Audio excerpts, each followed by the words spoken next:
right down the middle. Go on, Krabbers, kick us off, mate. What's your overriding emotion after that one? Disappointment because I think, first of all, congratulations to Southampton. They won both legs, so they are deserved in the final. But I think especially the game tonight we could have won too. That's why I'm disappointed. First half difficult. Not sure if you felt it, but the wind was really strange, difficult to handle. You saw 1-2 balls when Millie couldn't. The ball stopped in a moment when nobody could know about it. It was difficult for the football playing side, obviously. That makes it difficult because obviously the plan of Southampton was counter-attacking, but they did really well. First half, I would say maybe two counter-attacks could have been defended better because we should not be in 1-1 situation with Redmond, things like this. But all the rest was good play of Southampton counter-attacking. And the second half we did it much better. So and we played football still, and with 1-2 better passes in the right spaces, and we created outstanding chances. So that against a side like Southampton playing like this, creating these big chances, that's really difficult. But we did it, and we all know usually we score in situations like this, but we didn't. So that's what we have to accept. That doesn't say anything about the performance. It only says everything about the result. So we are out. We have to accept it. But for me, of course, as a coach, it's very important to know about the performance, and I will not ignore this. But in this moment, of course, I'm disappointed because I thought we would have deserved to win the game tonight. If this would have been then enough, no idea. But so we have to congratulate Southampton, what they already did. Yeah, and I wish them all the best. Dave?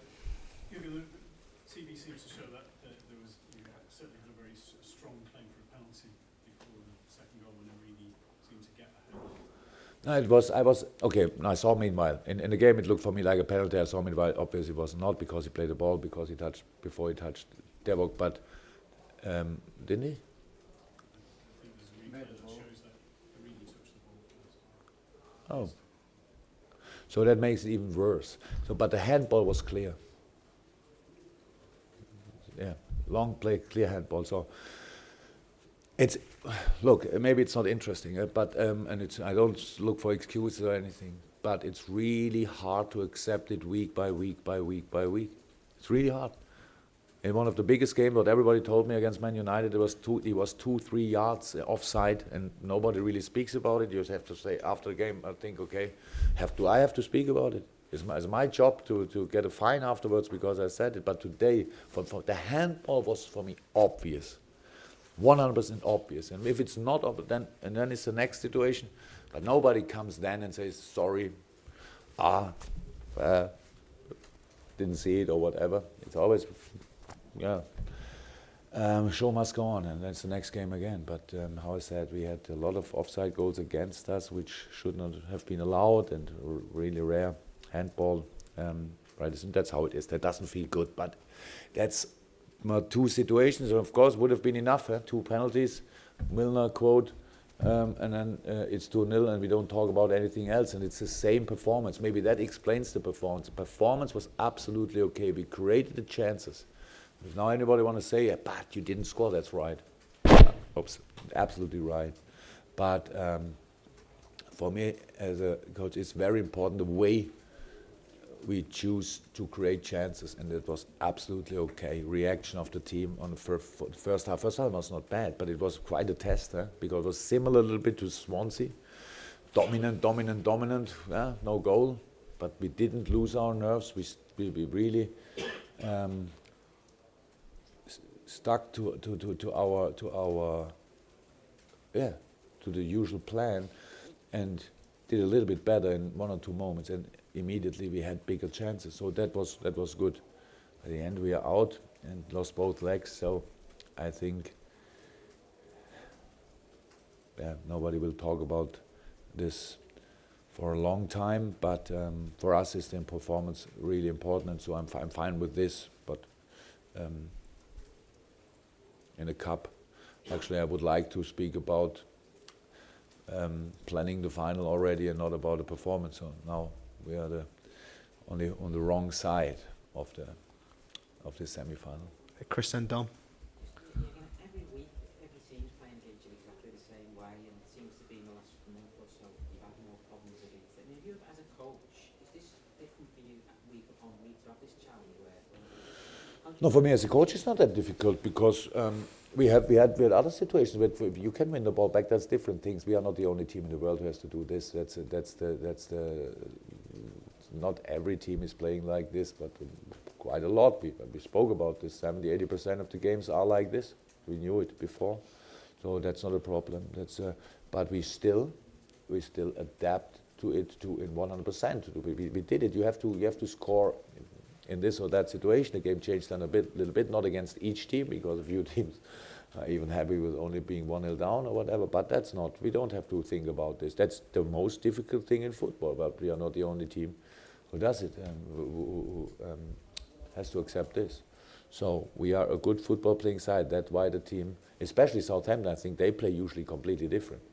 So if they would always play like this, that probably they had a few points more. I don't know, because the counter-attacking was really good, and defending with a little bit of luck. And how is that? Somebody told me a second ago about the performance and that we didn't score. I said, creating chances like this against a team like this, that's really not easy, but we did it, so that's good. And then you have to score. That's all. That's what we have to say. It didn't happen tonight, but that's not a problem. In general, it's only a problem for tonight. Okay, Dom, and I'll take one more after that, okay? Yeah, do you have any concerns that there'll be a hangover from this defeat? No, absolutely not. Absolutely not. Again, I said something like this a second ago. If we would doubt the way we are on after this little problems we had now, it would be really a strange thing. So we are absolutely not in the situation. We don't have the points we want. We don't have the results we want. That's not a problem. That's how it is. No, but we know what we have to do. We know what we want to do. We know about the football we want to play. So that's all good. A few times it didn't happen, but tonight it was a really good performance. So that's how, in difficult circumstances, again, I know, I spoke, when I came here a few times about the wind and everybody was a little bit like laughing. Today it was really difficult to play football with this wind. But we did good. I'm fine with this, but of course disappointed about being out. Final question, Vinny. Jurgen, obviously disappointment tonight, but how much of a statement has the club made by getting Coutinho tied down to that long-term contract? Two sides make a big statement. So I think the club and Phil, that the player who obviously everybody in the world would like to have in his team, says in this situation that he wants to stay here. That's for us unbelievably important. He's not the only player we want to keep, but it's, you write more about it than we could say about it, and that everybody wanted him and whatever, and that was obviously true, because nobody in football is that blind that you can see how big his qualities are. So yeah, but we will go, we will carry on this way, and with the players we want to keep and all that stuff, and that will happen in the next few months and years, and because the base is really good here, and so Phil was the first who showed that he thinks the same. Okay. Thanks, guys. Thank you very much. Safe journey. Thank you. Bye.